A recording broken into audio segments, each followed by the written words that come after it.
Hello and welcome to the Hockey Hub Podcast, episode number 13. Thanks for joining us. Adam Pellerin alongside Judd Sirott, and we'll just get right to it. I never thought, Judd, that 7 weeks into the regular season, 20 games in, we would be talking about a coaching change. But that is the reality of the Boston Bruins right now, who have parted ways with Jim Montgomery after 2+ seasons at the helm and named Joe Sacco the interim head coach of the Boston Bruins. We will hear from the new interim head coach coming up. And before we open this up for conversation, Judd, let's hear a little bit of what General Manager Don Sweeney had to say about the decision.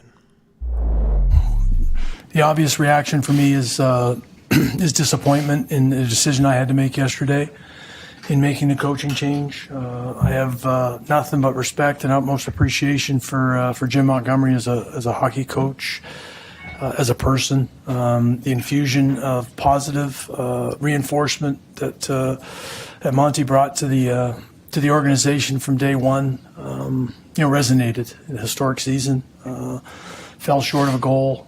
Went back to work the next year with significant change, and he's going to be a good NHL coach. He is a good NHL coach, and I wish him well. His family was a big part of is a big part of his success and dynamic, and we're going to wish them well in everything they do moving forward. It came from a decision of our team really just not performing to the level of expectations that we have grown to appreciate as a fan of the sporting community here. And, for me, I had to change course. It's not generally been my nature to not enter into a relationship. I've worked with a lot of people over an extended period of time, unless they've gone on to other situations. And in Monty's case, we had entered into extension talks, couldn't find a deal based on what we had offered, and then when the underperformance of the team reared its head for 20 games, I had to make a decision. And moving forward, that rests with me now. From a personnel standpoint, and the players themselves, they have to understand that they're not where they need to be, and we're either going to get back there or there'll be continued changes across the board. So, we've placed Joe in a position now here to get his hands on the steering wheel. Joe's well equipped to be able to do this and lead this group. Institutional knowledge for a number of years of teams that have been successful and where it needs to get back to be successful. He's interviewed around the league for other jobs, and he's well equipped to handle it. And the staff will be as it is for right now, but I don't rule out that we won't bring in somebody to complement this group. Okay, that was Don Sweeney following the announcement that the team has parted ways with Jim Montgomery. Talked for about, 25 minutes or so, Judd? 30 minutes maybe? We carried it live on NESN. That was about 2.5 minutes of his comments. We're going to dive into some of the other things that he had to say as well. But, Judd, I guess first, let's just get your reaction to the decision to replace Jim Montgomery.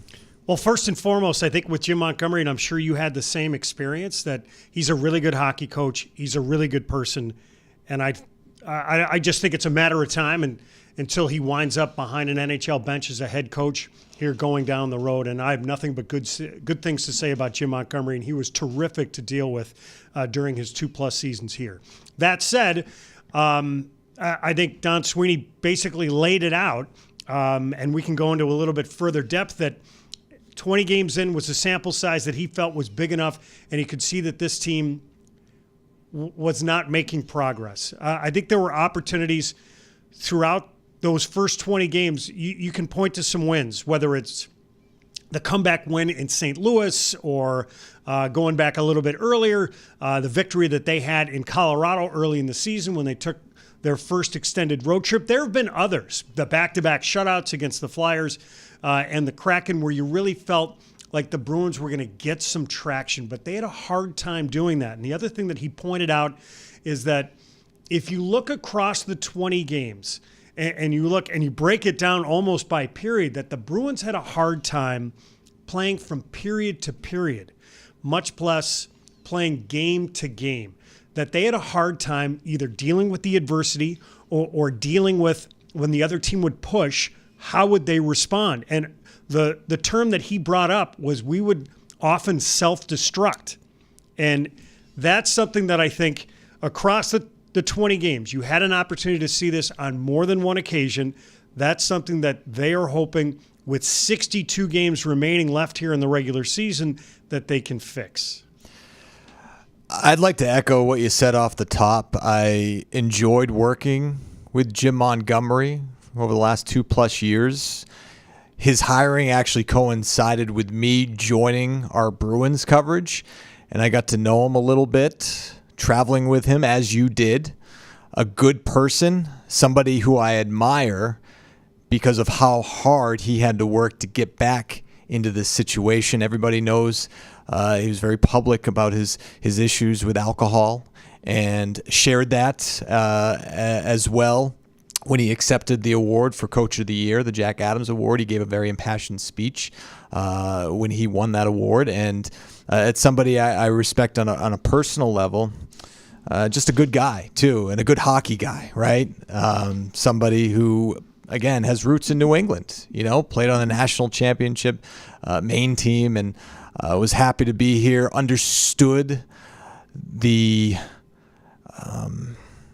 how special this Boston Bruins organization is, how special it is to be the head coach of an Original Six franchise, how we appreciated the history.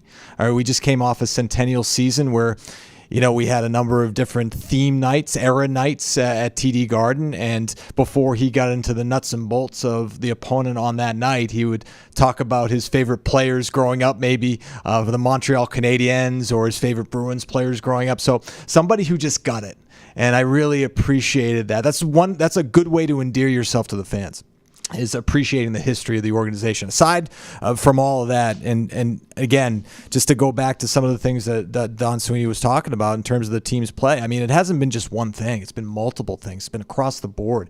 And you talk about the team sort of self-destructing, to use his words. That happens more often than not. That happened in spurts. We saw it. I mean, just to pick out a couple of examples, right? It happened against the Dallas Stars when they were in Boston, when the Bruins committed, all of these penalties in a short amount of time in the second period, and the Stars, they scored 3 power play goals. And then it happened again in Dallas against that same team in the second period with 6 minutes to go. They let up 3 goals in that span, and they commit these penalties in succession. They allow multiple goals in succession, and I think that it didn't show. There wasn't any signs of it going away, and something needed to change. And again, you point to the leadership and the leadership on the bench in this case, Jim Montgomery. And so, while unfortunate, and again, seeing some of the things the players are saying in the room, David Pastrnak saying, we need to, the pride in the jersey has to be higher, right? Brad Marchand, this is a reflection of our play. We feel terrible as a group. We let a good person down. The players know that. They acknowledge that.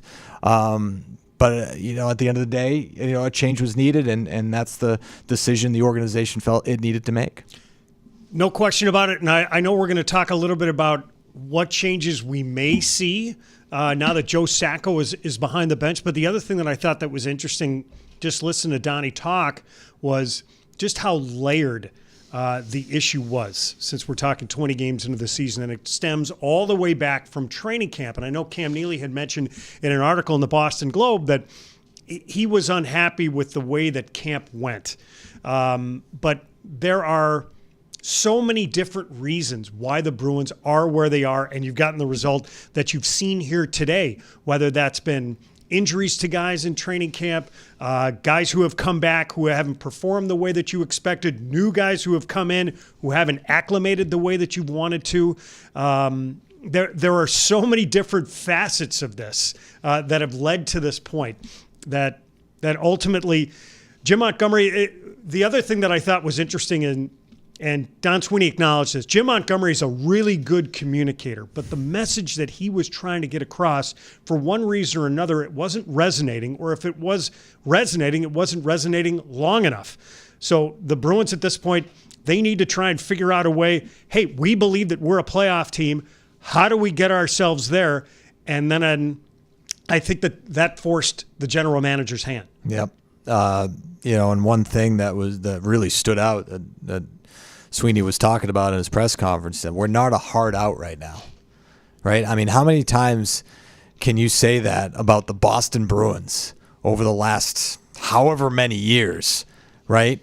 To hear those words from Don Sweeney was really that stood out. And the other thing too is, acknowledging that a number of guys had career years last year, and acknowledging that potentially maybe a few of those guys got a little bit too comfortable after the years that they had last year. And again, that's not to single anybody out, but you know how it is. I mean, human nature, it's just like, oh, I did this once, I can do it again. And maybe you take that for granted, right? And so, but at the end of the day, you go back to what you were saying about training camp. I mean, you also had distractions in training camp with the Jeremy Swayman contract, which is something that Don Sweeney acknowledged as well. So you get a couple of big signings in Nikita Zadorov and Elias Lindholm joining the mix. Elias Lindholm getting hurt during camp, not being there fully.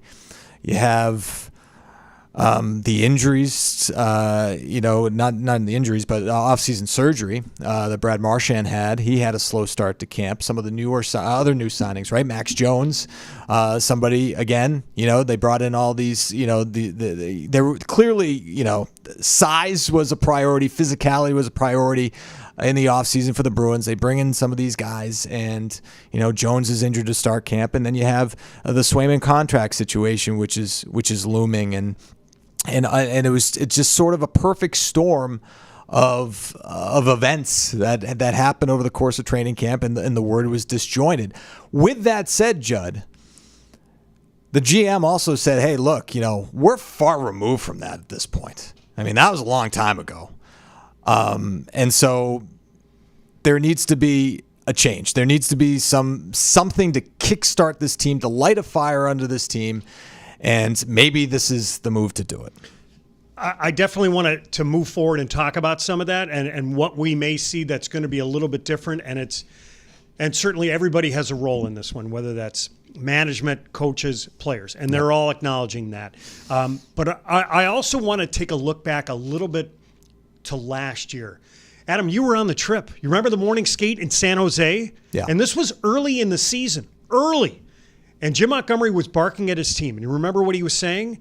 That this league will humble you if you're not ready to play. If you don't bring it in the same way, this league will humble you.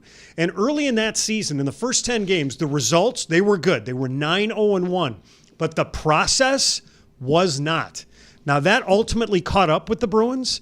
But I put together a few numbers here this morning, just looking back at those first 20 games. And I think the most significant difference is that the Bruins had the record that they had and were able to overcome some of the issues that they had early in the season because the goaltending was so good. Linus Ullmark, through 20 games last year, he was 7-2-1, .918 save percentage. Jeremy Swayman, 7-1-2 with a .926 save percentage. The special teams were exceptional. The power play was 9th. The penalty kill was 3rd. You also had some guys who were scoring early last season. So if you look early in the campaign, first 20 games, David Pastrnak was tied for 5th in the league with 13 goals in the first 20 games. And he was 4th with 31 points. Charlie Coyle got off to a great start. He had 9 goals in the first 20 games. Pavel Zacha had 7 goals and 16 points in the first 20. James Van Riemsdyk, who was brought on board to help, most of his production was early in the season. He had 5 goals and 15 points. He ended the season with 11. Matt Patra, his rookie season, 4 goals, 9 points. Trent Frederick had 5 goals early in the season. Charlie McAvoy, even though he was suspended for 4 games, had 13 points in the first 20 games. And you had some guys offensively that were producing. The special teams were a lot better than they were, but I think the goaltending papered over a lot of the issues that the Bruins had. Well, early in the season, Jonas Korpisalo's off to a pretty good start. Jeremy Swayman, I think, would tell you he's not off to the start that he would have hoped. And because of that, it's a lot more glaring. And even more glaring because the Bruins haven't scored. Their offense, along with the power play, is near the bottom of the National Hockey League. So if that's the case, you don't have a lot of room for error. And the goaltenders haven't been able to paper over the mistakes that they were able to do last year. So now you have what we're seeing here early in the season. And I think the other thing that came to mind, Adam, when I was thinking about this season and last season a little bit, but this season, how many times have you walked out of a game and you said to yourself, and this is after a Bruins loss, where you felt to yourself, I know where you're going. The Bruins deserved better. Yeah. You know what? I think that the hockey gods may have owed them one. Yeah. How many games can you think of that was the case? I've said that after periods. Right. Now, after the first period against the Columbus Blue Jackets, from an offensive perspective, because clearly they made some glaring defensive errors in that first period against the Blue Jackets. Now, offensively, listen, Elvis Merzlikins was terrific. Maybe you could have generated one or two more. The Bruins ultimately didn't finish. Full credit to Merzlikins to making those saves. But that said, that was one of those periods where you're like, maybe they deserved a little bit better during that period. But you can't say that a lot across the first 20 games for the Bruins. And that's part of what has to change. And I don't know how you felt, part of what I thought the message was getting across from management, coaches, and players today. Yeah, all good points, Judd. And I would also point to the number of penalties they're taking, right? I mean, you take as many penalties as the Bruins do, obviously that's going to wear down your PK, right? You can afford, and again, the GM referenced this last couple of games, they've taken fewer penalties, but if you're taking 5-6 penalties a game and you put that much pressure on your penalty kill, and then that affects your 5-on-5, right? They did, but they also took a lot of penalties last year. This team finished fourth in the league in minors. They certainly taxed the penalty kill. Your goaltenders have to be your best penalty killers.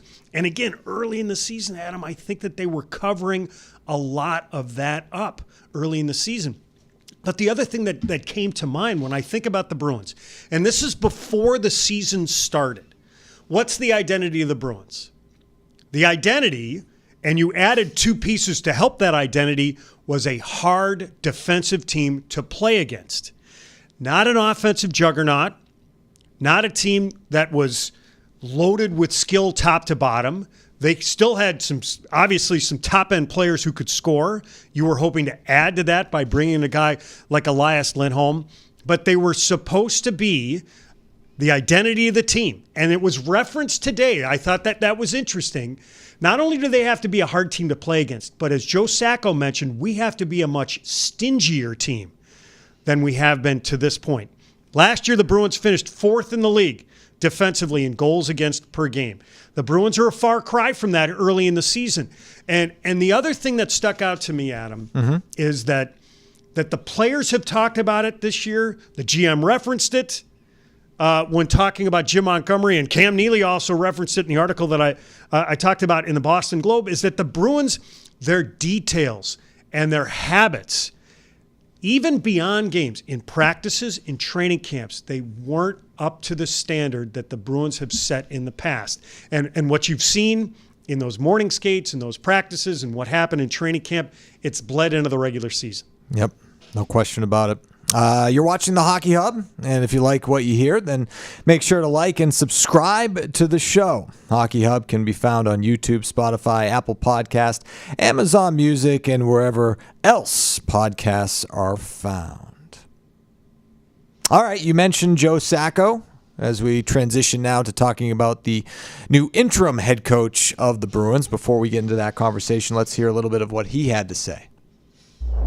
Well, I think a lot of it is a mindset right now with our group. Certainly, we need to bring that out of them. And one thing that we're going to focus on is being a harder team to play against. And when I say that, I mean just stingier. We need to do a better job in front of our goaltenders.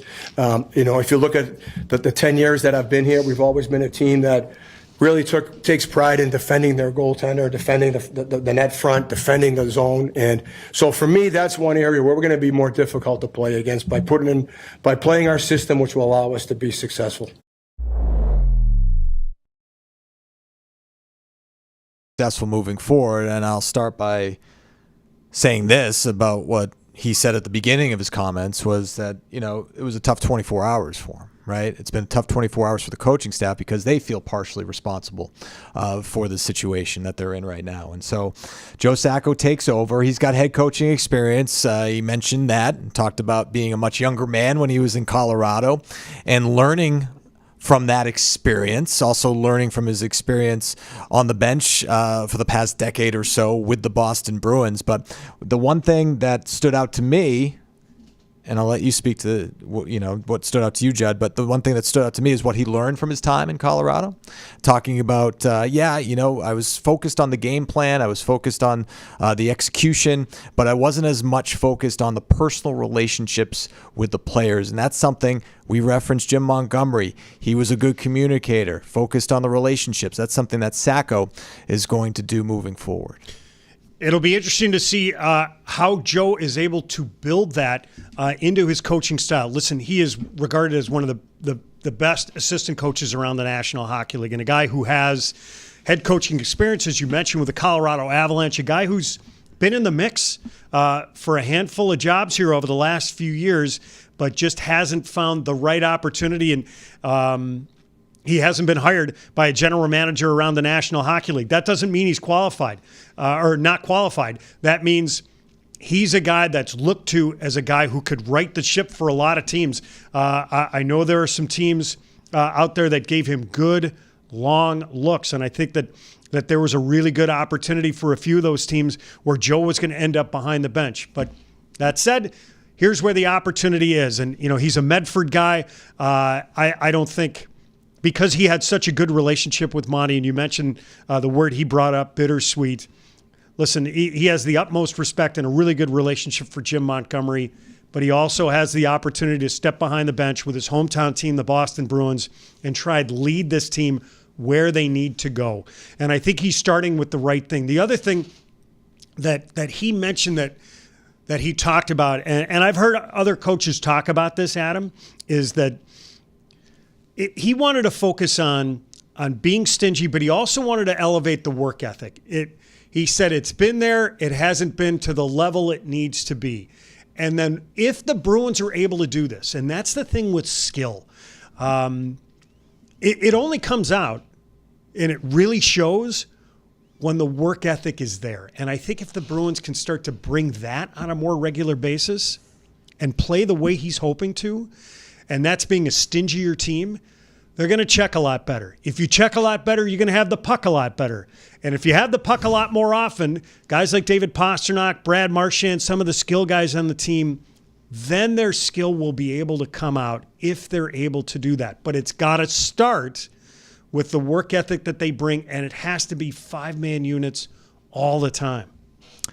Work ethic, compete level, that's something that we've heard from the players as well in the start of the season as the Bruins have started 8-9-3 through the first 20 games of the year. And I was looking back to, there's obviously precedent in recent history with the Bruins making a coaching change during the season, and that was, of course, when the Bruins moved on from Claude Julien and brought in Bruce Cassidy, who was already on the bench as an assistant coach, and of course was a head coach down in Providence and had familiarity with the players. And that was actually, Judd, I remember that day pretty well because it was Patriots parade day in the city of Boston after they had won the Super Bowl. A couple hours before that, the Bruins had announced that they had made a coaching change, and I was actually hosting parade coverage here at NESN on the desk. And all of a sudden, we go from Patriots beat writers and former Patriots players to transitioning to bringing in our NESN Bruins team. And so we brought in Jack, we brought in Brick, we brought in Dale, and we had a conversation about the coaching change. But, at the time, just to look back on it, the Bruins were 26-23-6 when they made the move. And they went 18-8-1 the rest of the way and made the postseason. Ended up getting knocked out in the first round against the Ottawa Senators. But that sort of carried over into the following season, where they, I think there was a 50-win season, for the Bruins. So it's something that can provide a jolt, and not necessarily because the coaching is so much better, but it has to do with the fact that, what you're hearing, right? You're hearing from the players. We let Jim Montgomery down, right? We have to take more pride in what we're doing on the ice. And so maybe it's a time of self-reflection too, for these players to sort of look in the mirror and say, hey, I got to be better. And if they do that to a man, maybe you see the results. Definitely. But thinking back to that 17-18 season, since you brought it up, and that was Bruce Cassidy's first season, I remember it took a while for that team to get a little traction. Basically, by the middle of November, the Bruins were kind of hovering around 500, and the team was out west. I remember they lost the game in Anaheim. The following night, they were in Los Angeles. They won that game. It was a tight checking affair, and it took a while for the Bruins to find their identity. And then they started to take off, and that was a pretty young team. But the other thing that you bring up, listen, this hasn't happened in 9 years for the Bruins, where they've changed a coach midstream. Now, remember the year before the change, if memory serves, Don Sweeney came on as the general manager in 2015. So you had a change at the top. Right. And he kept Claude Julien on as the coach. And then there was a move that he felt he needed to make to bring Bruce Cassidy on, and that team was able to forge their way into the playoffs in the 16-17 season. Listen, I don't think any general manager likes to do this. I think where I'm going with this is any team that is successful in the National Hockey League over a long period of time, they don't like to make changes. They just don't. Those are the teams around the National Hockey League. When I think about the Edmonton Oilers, for years, it was a coaching carousel. It was a GM carousel. Think of the Buffalo Sabres, all the changes that they've had, and the residual effect that it has on the players, in the organization, everything that you do. If you don't have that type of stability, you have a hard time being successful. So I think for Don Sweeney, this was not a move that he wanted to make. I think he understands how important stability is. He understands Jim Montgomery's a good coach, but at the same time, this is a move that he felt like he had to make. But teams that make a lot of changes with coaches, teams that make a lot of changes with general managers, et cetera, those are the teams that typically don't find their way into the playoffs on a regular basis, and that's something the Bruins have done here over the last 8 or 9 seasons. And so Chris Kelly, Jay Leach, Bob Asenza remain on the bench, and they may look to see if they want to add moving forward, maybe another coach on the bench. But right now, that is the coaching staff of the Boston Bruins, and Joe Sacco is going to start as interim head coach. Well, he started on this day, but his first game will be Thursday in Utah at home as the Bruins finish their homestand. So 20 games in, 4 games until Thanksgiving. Of course, that's always what we look at, right? Over 75% of the time, teams who are in playoff position at Thanksgiving make the postseason. So we'll see how the Bruins respond after the head coaching change. Judd, good luck calling the game tonight against the Utah Hockey Club. Appreciate your time. Thanks, Adam. All right. So for more on the Bruins and the biggest trending news in the sports world, check out Boston Has Entered the Chat, hosted by George Bellecci and Travis Thomas, available on YouTube, Spotify, Apple Podcast, Amazon Music, and wherever else podcasts are found. All right, this weekend we're getting ready for a big Hockey East matchup between Vermont and UMass, and Billy Jaffe caught up with Catamounts head coach Steve Wiedler ahead of the matchup. And great to catch up with you, Steve. You're in the thick of it right now. You're 2-6-3 on the season, 2-4-2 in Hockey East. You've had some close games, kind of mood swings almost, looking at the scores of your teams here and there. What have you liked most about your team so far? And where is the biggest focus for improvement so far as well? Yeah, I would say inside of each of these games, like you're saying, there is a bit of mood swings or roller coasters, and we found some way to win some games. We've been in a lot of tight games, except for this past weekend against Lowell. And, the things that we're excited about is we have a really good freshman class. We have a talented freshman class in here. They're producing on the score sheet. We have a couple guys that inside of that class that aren't point producers that do a great job of defending for us. So we're excited about that class and building on top of them in year 2 of this coaching staff, having control of this program. But I think the learning points for us have been understanding that it's good to get into these games. It's good to get into close games. It's good to be playing against top tier opponents and at times controlling the play, but you still have to finish the game out, right? So we've had several games where we go up and in years past, the bright side would be that we lose these games. Once it starts to kind of teeter and fall, we would scramble and lose them. Now we're kind of tying them. We won a couple of them in overtime. We lost a couple of them in overtime. So we're kind of a team on a roller coaster right now with a young talent pool that's learning how to win inside of Hockey East, which isn't easy, as you know. Not at all. No. All right. You mentioned the freshmen, and whether it's Colin Kessler, Max Strand, you've got some others too. The third guy leading the way in points is Massimo Lombardi. They each have 8 so far. Can you touch on the freshmen? And I understand coaches don't always love singling out, especially the younger guys, but because they're part of an important recruiting class, tell us what they're about, not just offensively, but what they're about as players. Yeah, you could easily look at the point sheet and see that they're doing well. What you don't know is these guys kind of have a burning desire to win. They're great kids. Obviously, their talent comes through by looking at that point sheet, but Colin Kessler, Max Strand, Blake Steenerson, Mikey Lastarza, and then the 2 defensemen are Jax Wismer and Charlie Kinsman. They have come in and assimilated right away and pushed us forward. And I think that a lot of that is a credit to the upperclassmen. Like, you don't come in as a freshman and have success right away without older guys showing you the way. And we do have a good culture here, and we are pushing forward. So you got to give the credit to the older guys for showing these guys when they get here in the summer how to go about being a college hockey player. What does success look like? What does it mean to be a Catamount? So a lot of the credit has to go to those older guys. But yeah, it doesn't surprise us that they're doing really well. We knew they were good players as we were recruiting them. And this is our coaching staff's first recruiting class. So it's a nice foundation to build upon. You have 2 goaltenders that hasn't been an even split, but both have seen some decent ice time. Keenan and Axel, your goaltenders, one a grad transfer. That's Keenan, came from Minnesota State. What have you liked about your goaltending, and how are you looking at it? Is it Keenan's net for now, being the older player? No, I would say it's definitely an open competition. I mean, Axel's played 4 games now, I think. I could be off by 1 game there, but I think he's played 4. 2 of them have been shutouts.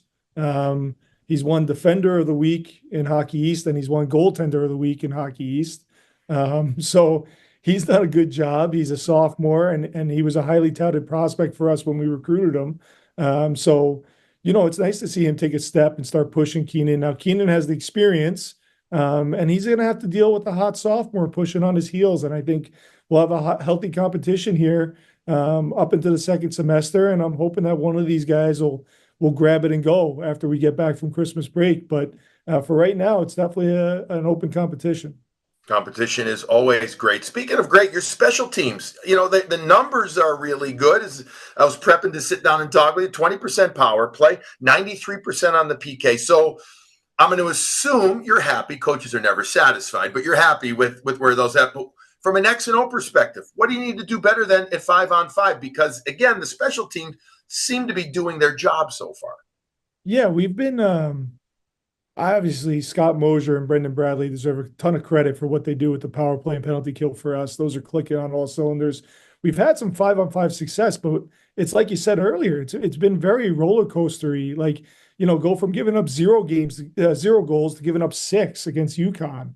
And we got to find a happy medium. Right, we give up 0 to UMass Amherst on Saturday, and then come back and give up 5 against UMass Lowell. So I think it is a little bit about defensive intensity. We are young down the middle. We have 2 freshmen that you mentioned playing center for us, and that's a key defensive spot for us.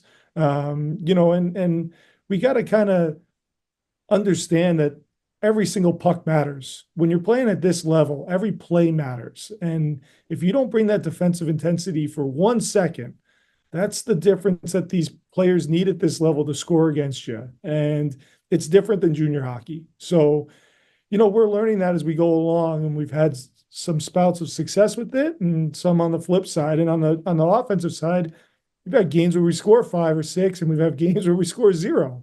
And it's the same thing. Like, there's no ice for free. You have to earn every inch. And if you don't bring that intensity level and that compete factor on any given night, you're not going to produce. So it is a learning experience. We're on them every day about teaching them that. And hopefully here it starts clicking soon on a consistent basis. You guys are in the midst up in Burlington of a bit of a reno of the gut of Gutterson Fieldhouse, and it's going to happen in stages.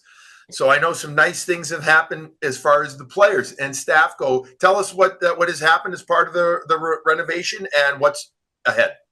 Yeah, so we've gone about it in phases of renovating the gut. One phase just finished about 2 weeks ago. We have brand new player amenities, so our locker room, players lounge, video room, training room, catering room, they're all brand new. Our coaches' offices, we have a brand new physical therapy, hydrotherapy room, new student athlete success center for the guys that have study hall and tables and stuff like that to get their work done. And a new victory club to host the alumni and all that kind of stuff. So we're doing these renovations in phases. On the horizon, eventually we want to finish inside the gut and get the seating finished, add those luxury boxes that we've been talking about. And I think that's part of the next phase. But for our players, they want for nothing. Like everything's been taken care of. So they're set up for success and they have everything they need to go out and win hockey games and develop as student athletes. So we're excited about the phases that we have completed. Speaking of winning hockey games, tell us about this Sunday's game against UMass. You faced them already once. It's a 3:00 game. We're having it here on NESN. All right, what are you going to be emphasizing now that you know your opponent a bit? What are you going to emphasize to your team, coach? Well, I think that, obviously playing against Craig Carville's and his UMass Amherst team is never an easy task. They have a high-powered offense. They do have a younger D-core, and their forwards that are really producing are, I think, freshmen and sophomores. O'Hara might be a junior now, but I think that for us, it's going to be back to the game plan that we had 2 weeks ago. And the thing that we did really well in that weekend against UMass Amherst and gave us success was our compete factor and our intensity level met the standard of our program. We played to our identity, and I know that's cliche of a coach to say, but it's very true. And if you watched our last 2 weekends, it's evident when we do and when we don't. And we did not versus UMass Lowell. And the scores reflect that. So this week is really going to be about redefining us. And obviously there's going to be a hard video session today. And we're going to have to get after it a little bit, but we got to find ourselves again. And we had it 2 weeks ago, and it doesn't just disappear into thin air. It's in there. It's in that locker room. So it's on us to redefine it and hold them accountable to that standard. Oh, the joys of being a coach, especially with the young team. I know it's a great challenge. You're doing a great job so far. Continued success, and we look forward to having the Catamounts Sunday on NESN at 3:00 against UMass. Thanks again. I really appreciate it. Thanks for having me on. That was Billy Jaffe with UVM head coach Steve Wiedler. We'll continue the conversation about the Catamounts in just a moment. From Simone Biles to Caitlin Clark to all the top stories in sports, we got you covered on NESN's Women in Sports podcast, Respect Her Game. You can find it on YouTube, Spotify, Apple, Amazon, and wherever else you get your podcasts. Let's bring in Natalie Noury to the conversation. We recently talked about the matchup between Vermont and UMass coming up this weekend. All right, we continue our Hockey East spotlight with Natalie Noury, who covers all things Hockey East. What's up, Natalie? Not too much, Adam. It's start of the week, but yeah, this is when the prep starts for the weekend, as Steve Wiedler alluded to. Big games coming up this weekend, and it'll be fun to see UMass and UVM kind of, I don't know. I mean, this is probably the last game of the season they're playing against each other. So to kind of like finish the business they've started and to see that come full circle. But yeah, it's an exciting time. Yeah, and you heard Coach Wiedler talk about the team's inconsistencies so far this year. It's been a bit of a roller coaster, to use his words. And I guess if you go up on the roller coaster, it's the weekend they had against UMass, which was very good, right? But last weekend down against UMass Lowell. So what's been sort of the cause? I mean, it's a young team we're dealing with in the Catamounts. Is that part of is that a factor? I mean, there are some adjustments that happen when you have a young team, and there's a little more coaching involved too, because you have to hit the board a little bit more and do more teaching, more assimilating, more of that kind of stuff than you can just kind of pick up from last season. Even though they do have young players, they do have some returning who help in that seniority aspect. But I think it's just UVM is. I respect the heck out of that program because they just have a ton of fight in them. And he mentioned just how much overtime they have played and how they push the pace, they push the score, and then in the final parts of every game. I think they played 5 consecutive overtime games, which is a program record. I think the last time they played that many consecutive OT games was 2001, which was 4. So they just have a group that doesn't quit.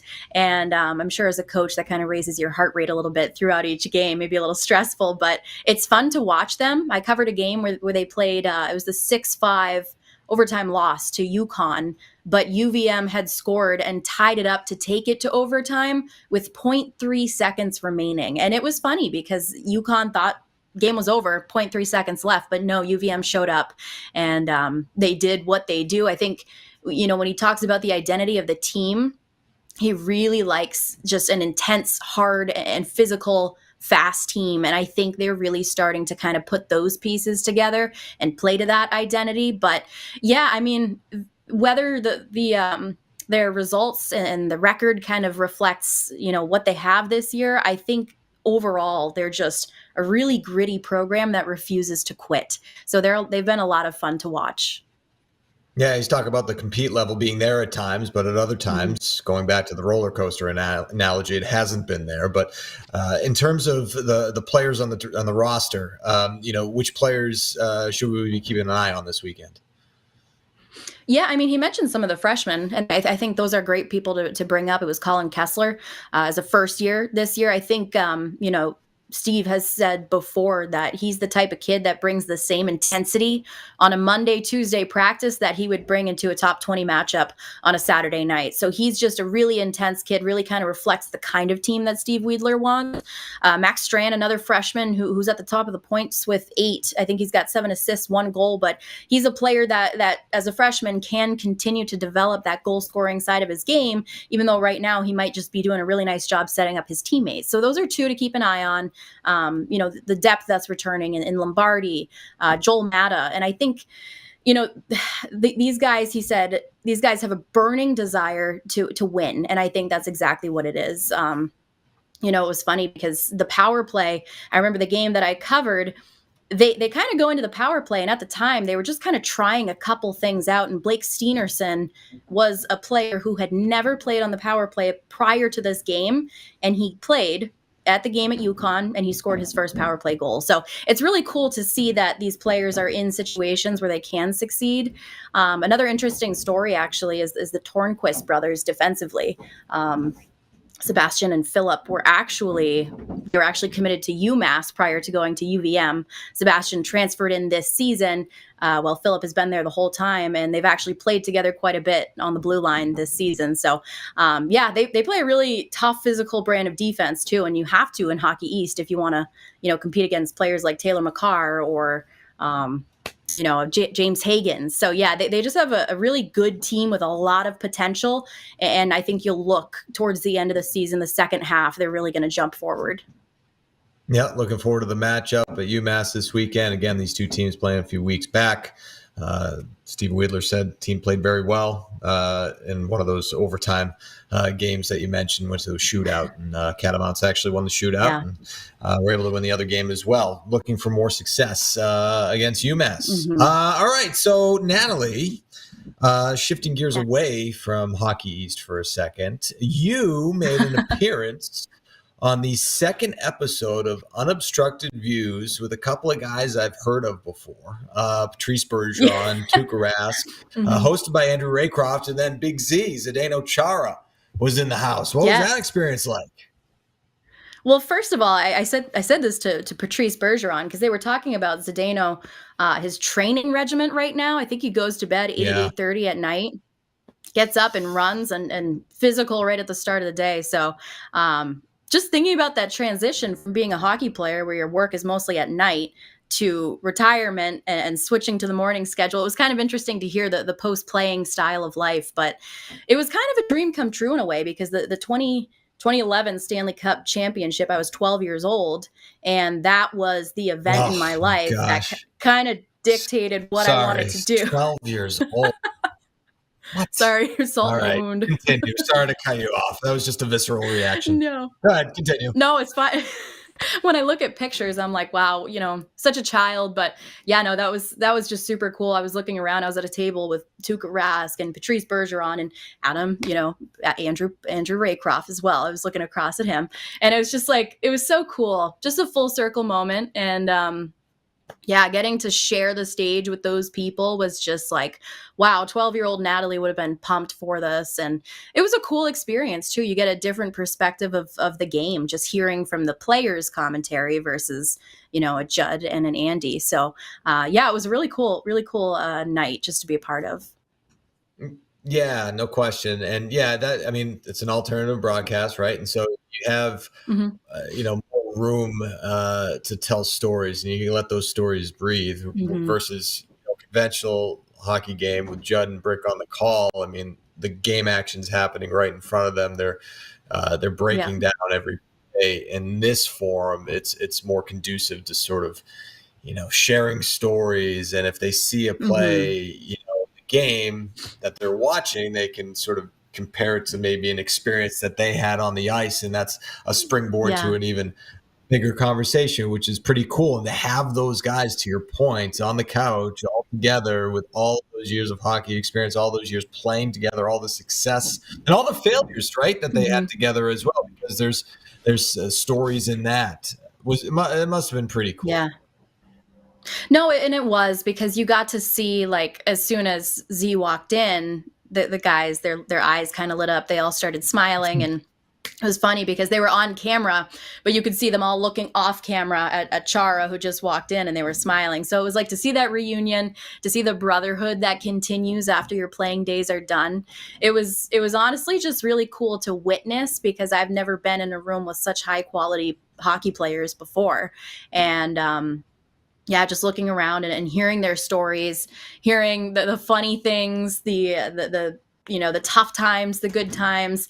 I didn't realize Tuukka Rask was that funny, so he kept me laughing, and it was just really great. He's got a lot of personality, but yeah, it was really cool. And my grandfather was a huge fan of Chara and Bergeron, and we got to watch that 2011 year together before he passed away. So, as I mentioned, that full circle moment, it was just like, wow, it's cool to be here right now to share this platform and to hear some of the behind the scenes of that time that inspired me so much. It was really just, really special. And I can't believe how great hockey players they were. And just what an honor to be in that room with them. Holy cow, I'm just a 25-year-old kid from New Hampshire, so never thought I would be there. Yeah, no, it's awesome. It's a great experience. It's great to watch it, and the next one's coming up next month, so that'll be pretty cool. Natalie, Noury, appreciate your time as always, giving us your insight on Hockey East and getting to share your story, being on the second episode of Unobstructed View. Appreciate it. Yeah. Thank you for having me on and asking me about it. It's always fun to join you, Adam. All right, cool. All right, that's going to wrap things up for the Hockey Hub on NESN. Thanks for watching or listening. We will be back with Judd Sirott. That episode drops on Thursday. So for Andy Brickley, Adam Pellerin, Natalie Noury, we'll see you next time.